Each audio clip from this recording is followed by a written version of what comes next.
को आप पहली नज़र में अगर आप देखेंगे तो ये आपको नदी लगेगा ही नहीं, ये आपको नाला ही लगेगा। पूरा प्लास्टिक वेस्ट से लेकर जो भी वेस्ट है इसमें डाले गए हैं। अब बताइए, ये नदी आने वाले समय में अगर यही हाल रहा तो फल्गु नदी मृत नहीं होगी तो क्या होगी? जिस नदी की हम पूजा करते हैं, जिस नदी में हम अपनी आस्था प्रकट करते हैं, उस आस्था का क्या होगा? देखने वाला इन्हें कि कोई सरकार ने सपोर्ट कर रहा है, अन्य तो इतना पब्लिक है कि कुछ कर नहीं पा रहा है। करता तो जो पहले 1994 का जो बना हुआ कॉलोनी, 1994 का जो नली बना हुआ है, उसका बाद में कुछ नहीं बना हुआ है। देखिएगा, ऊपर भी चल के दिखावेंगे आप लोग का नली एकदम पूरा कचड़ा टाइप तरी है, पूरा कचड़ा रहता है एकदम। इधर कुछ नहीं, कोई भी नहीं सपोर्ट करता है कि चलो भाई यहाँ देखते हैं। जो वोट के लिए जो बारी आता है तो जो वोट कैसे करके जीत जाता है, कोई नेता विधायक बन जाता है और फिर उसका बाद में कोई सपोर्ट नहीं करता। क्या जी के इन्फ्लुएंसर्स हैं, वो रील डालेंगे, लेकिन इसकी असली वजह क्या है, क्यों यहाँ पर ये पानी आ रहा है, कहाँ से आ रहा है, वो दिखाने की हिम्मत शायद वो इन्फ्लुएंसर्स में आती नहीं है और वो दिखा नहीं पाते हैं। और अगर इन्फ्लुएंसर से कोई सवाल कर दे कि आप हमारे मुद्दे क्यों नहीं उठाते हैं, तो उनका सीधा जवाब ये होता है, हम मीडिया वाले थोड़ी हैं, हम इन्फ्लुएंसर्स हैं। तो इन्फ्लुएंसर्स क्यों हैं, इन्फ्लुएंस क्यों कर रहे हैं लोगों को फिर? नमस्कार दोस्तों, मेरा नाम है विकास कुमार, आप देखना शुरू कर चुके हैं बतंगड़। इस वक्त हम बिहार के गया जी में हैं और अभी मैं फल्गु नदी में खड़ा हूँ। क्यों खड़ा हूँ? क्योंकि फल्गु नदी के अस्तित्व पर अब सवाल खड़ा करना बहुत ज़रूरी हो गया है। और ये सवाल खड़ा हो रहा है कि फल्गु नदी का अस्तित्व आने वाले समय में कहीं ख़त्म न हो जाए, क्योंकि जहाँ भी नाली का पानी और सीवर का पानी जा कर के नदी में मिला है, उस नदी का अस्तित्व खत्म हो गया है। उदाहरण के तौर पर हम दिल्ली का यमुना ले सकते हैं, यमुना का अस्तित्व लगभग समाप्त हो चुका है। अभी हम फल्गु नदी के बीचों बीच नहीं कहिए तो किनारे पर खड़ा हूँ, और किनारे पर आप देख लीजिए, ये पूरा जो है सीवेज का पानी, नाली का पानी पूरा इस फल्गु नदी में बह रहा है। नाली का पानी के साथ साथ ये देखिए, पूरा जो कचड़ा है, कचड़े को इस फल्गु नदी में डाल दिया गया है। जरा उसको दिखाइए, उस कचड़े को, इस पूरे कचड़े को फल्गु नदी में लाकर डाला जा रहा है। और पूरा नाली का पानी, ये पूरा जो वहाँ से लेकर वहाँ तक का इलाका देख रहे हैं, पूरे इलाके में इसी तरीके की गंदगी और आपको नाली का पानी देखने को मिलेगा। अगर आप सोचेंगे कि इधर से आप निकल जाइए तो ये नाली है, समझ लीजिए। और फल्गु नदी का अस्तित्व पर बहुत बड़ा सवाल ये खड़ा कर रहा है। लेकिन जैसे ही आप गया के फल्गु नदी में पहुंचिएगा तो आप माथा पीट लीजिएगा कि जिस नदी की हम पूजा करते हैं, जिस देश में नदियों की पूजा की जाती है, उस देश में नदियों का ये हाल होगा। देखिए, यहाँ पर लोग अगर कचरा फेंकते हैं तो नगर निगम की जिम्मेदारी होती है कि इसकी साफ सफाई करवाई जाए। अगर इनके लिए अगर नाली की व्यवस्था नहीं है तो प्रॉपर नाली बनाया जाए। अगर इस मोहल्ले में नाली नहीं है तो आप नाली का निर्माण करवाइए, ये नगर निगम की जिम्मेदारी है। आप नाली का निर्माण करवाइए और हमारे जो नदी का अस्तित्व इस तरीके से खतरे में पड़ा है, ये नदी पूरी बर्बाद हो जाएगी। फल्गु नदी का अस्तित्व आने वाले दिन में गया जिससे समाप्त हो जाएगा। अगर ये स्थिति रही तो यमुना जैसा हाल हो जाएगा। ये तो अगर यहाँ पर की स्थिति आप देखिएगा तो ये करूँगा ज़रूर मैं। आ जाइए, आइए, थोड़ा आराम से आइएगा, क्योंकि जाएंगे तो फिर हम दोनों ही जाएंगे। रुक जाइए वहीं पर आप। देखिए, बीचों बीच मैं नाली में खड़ा हूँ, अभी नदी में खड़ा था, अभी मैं कह रहा हूँ नाली में खड़ा हूँ। क्यों कह रहा हूँ? क्योंकि नदी में नाली है। अब समझ में नहीं रहा है कि नाली में नदी है कि नदी में नाली है। इसका फैसला नगर निगम करेगा कि बिहार सरकार करेगा कि जिला प्रशासन करेगी गया के, उसका फैसला मैं नहीं बताने वाला हूँ। इस जिम्मेदारी को नगर निगम को तय करना था कि यहाँ पर अगर कचरा डंप होता है तो यहाँ से कचरे को उठा कर ले जाएं। आप लोग इधर ही रहते हैं, ये जो नाली का पानी बहता है इसी इलाके का बहता है सब इसमें? इसी इलाके का बहता है। इधर कभी नगर निगम वाले देखने नहीं आते? नहीं, इधर देखने वाला इन्हें कि कोई सरकार ने सपोर्ट कर रहा है, अन्य तो इतना पब्लिक है कि कुछ कर नहीं पा रहा है। करता तो जो पहले 1994 का जो बना हुआ कॉलोनी, 1994 का जो नली बना हुआ है, उसका बाद में कुछ नहीं बना हुआ है। देखिएगा, ऊपर भी चल के दिखावेंगे आप लोग का नली एकदम पूरा कचड़ा टाइप तरी है, पूरा कचड़ा रहता है एकदम। इधर कुछ नहीं, कोई भी नहीं सपोर्ट करता है कि चलो भाई यहाँ देखते हैं। अब पूरा जाति यहाँ पर सब बसा हुआ है, सब मानो 12 जाति है यहाँ पे। अच्छा। कोई भी सपोर्ट करने के लिए, खाली जो वोट के लिए जो बारी आता है तो जो वोट कैसे करके जीत जाता है, कोई नेता विधायक बन जाता है और फिर उसका बाद में कोई सपोर्ट नहीं करता है। ये देखिए, पूरा कचड़ा जो है यहाँ पर फेंका हुआ है, और बाकी ये जो पूरा यहाँ से वहाँ तक आप देख रहे हैं नाली बह रहा है नदी में। अब यहाँ से ये चीज़ को दिखाइए, पूरा प्लास्टिक वेस्ट से लेकर जो भी वेस्ट है इसमें डाले गए हैं।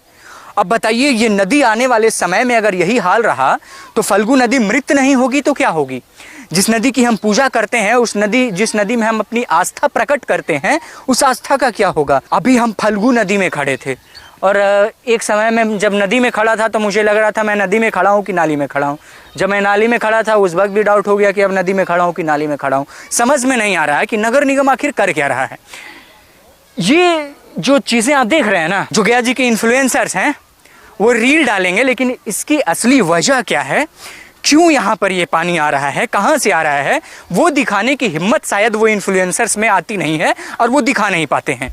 और अगर इन्फ्लुएंसर से कोई सवाल कर दे कि आप हमारे मुद्दे क्यों नहीं उठाते हैं, तो उनका सीधा जवाब ये होता है, हम मीडिया वाले थोड़ी हैं, हम इन्फ्लुएंसर्स हैं। तो इन्फ्लुएंसर्स क्यों हैं, इन्फ्लुएंस क्यों कर रहे हैं? केवल रील बनाकर डालने से कि फल्गु नदी में नाली बह रहा है क्या हो जाएगा?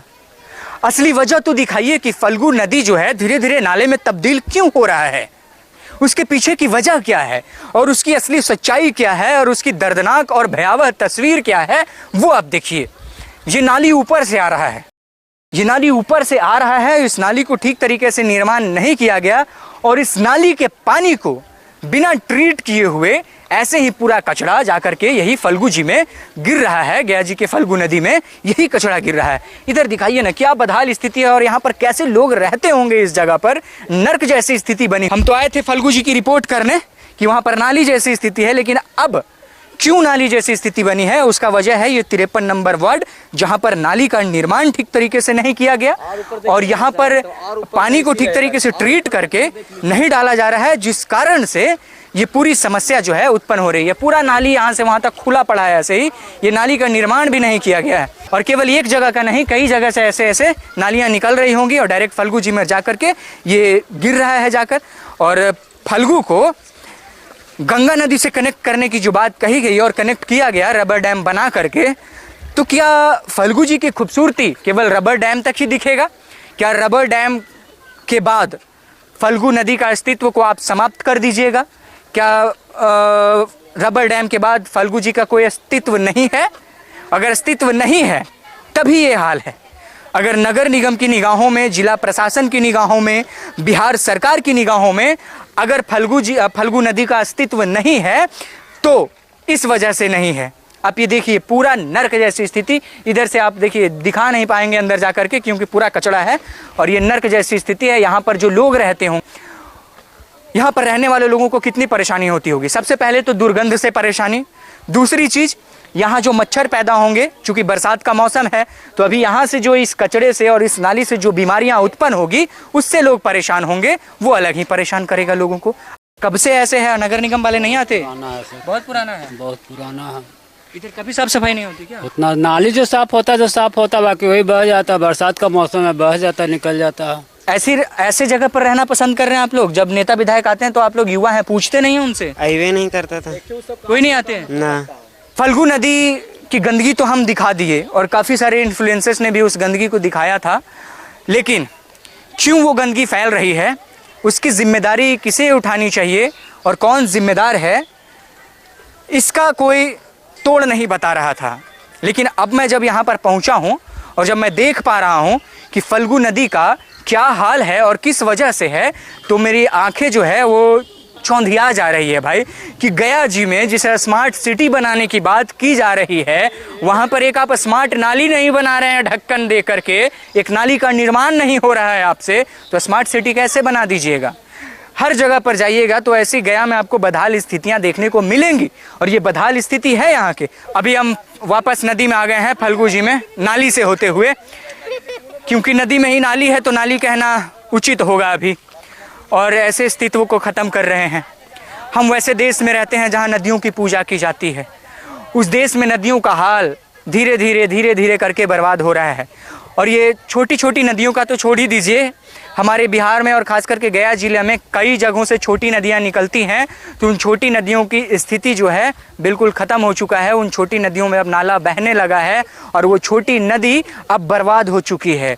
और ये फल्गु कोई छोटी नदी नहीं है, ये बड़ी नदी है और इस बड़ी नदी का हाल भी अब पूरी तरीके से बदहाल हो गया है। नाले का निर्माण नहीं करवाया जा रहा है और जिस वजह से पूरा कचरा जो है, प्लास्टिक वेस्ट हो या जिस भी तरीके से घर से निकला हुआ वेस्ट हो, सारा वेस्ट ला करके फल्गु जी में डाल दिया जा रहा है, फल्गु नदी में डाल दिया जा रहा है, जिस वजह से ये नदी जो है अब धीरे धीरे पॉल्यूटेड हो रही है। और ये नदी अगर पॉल्यूटेड हो गई तो गया जी का अस्तित्व खतरे में पड़ जाएगा, क्योंकि गया जी का अस्तित्व अगर किसी चीज़ से है तो वो है फल्गु। सबसे पहले हमारे मुख्यमंत्री सम्राट चौधरी जी से करबद्ध प्रार्थना करता हूँ कि एक बार फल्गु नदी के इस स्थिति के ऊपर आप नज़र डालिए, और हमारे गया जी के जो विधायक हैं प्रेम कुमार, उनसे भी कहता हूं कि आप इस पर एक नज़र डालिए।